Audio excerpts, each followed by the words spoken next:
Welcome to the channel. Most people believe financial crises are accidents. Sudden. Unavoidable. But what if that belief is wrong? What if global financial crises are not random events, but carefully managed outcomes? And what if the real decision makers are not governments, not central banks, and not the people we vote for?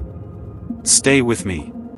Because once you understand how this system truly works, you'll never see the next crisis the same way again. Let me ask you a simple question. If financial crises are truly unpredictable, why do the same institutions survive every single time? In 2008, millions of families lost their homes.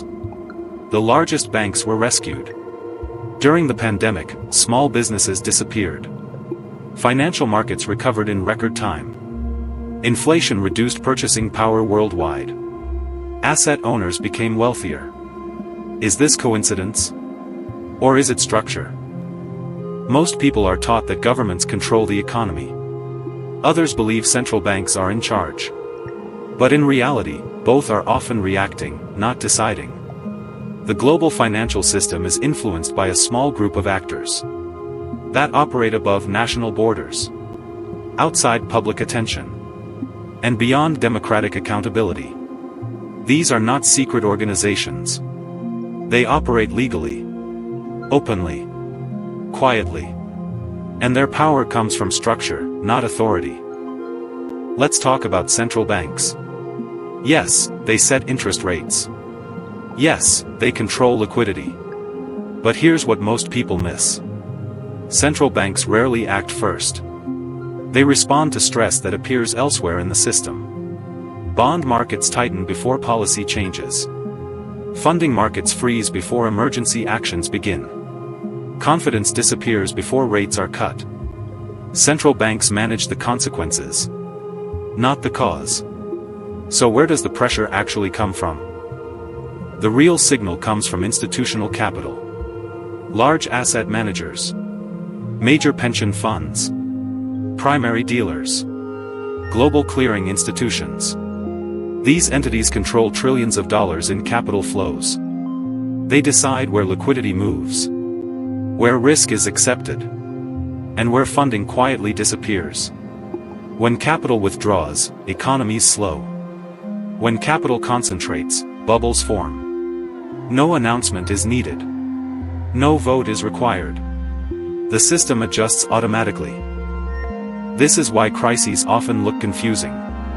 Bad economic news sometimes pushes markets higher. Good news can trigger sell-offs. Why? Because markets are not reacting to reality. They are reacting to positioning. When risk is already priced in, panic creates opportunity. When optimism is extreme, stability becomes dangerous. Ask yourself this. Are markets responding to information, or to capital behavior? Crises are rarely about collapse. They are about reallocation. Wealth does not vanish. It moves. Debt doesn't disappear. It changes hands. Losses are not shared equally. They are absorbed by those with the least flexibility.